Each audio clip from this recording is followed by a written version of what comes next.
રાજકોટ શહેરમાં અલગ અલગ ઝોનની અંદર પાણીના જે સ્ત્રોત છે, માનનીય પ્રધાનમંત્રી શ્રી નરેન્દ્રભાઈ મોદી સાહેબ જ્યારે ગુજરાતના મુખ્યમંત્રી શ્રી હતા ત્યારે સૌની યોજના હેઠળ રાજકોટ અને સમગ્ર સૌરાષ્ટ્રના ડેમ ભરવાનું જે એણે ભગીરથ કાર્ય ઉપાડ્યું હતું, તેના ભાગરૂપે મા નર્મદાનું પાણી રાજકોટ શહેરમાં પૂરતા પ્રમાણમાં રાજ્ય સરકાર દઈ રહી છે.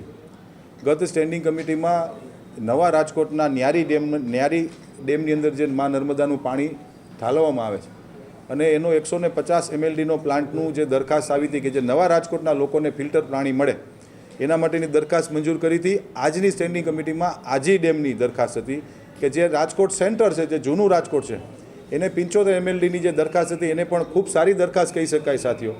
કારણ કે રાજકોટ શહેર જે મધ્ય રાજકોટ કહેવાય, જે આપણું મિડલ રાજકોટ કહેવાય, મુખ્ય રાજકોટ, એને ફિલ્ટર પાણી મળે એની જે દરખાસ્ત હતી એનું પણ અમે આજે કામ મંજૂર કર્યું છે. ખર્ચ અંદાજિત 38 કરોડનો ખર્ચ છે અને 24 મહિનાની અંદર આ કામ પૂર્ણ કરવામાં આવશે. મેક્સિમમ 24 મહિનાની અંદર કામ પૂર્ણ કરવામાં આવશે.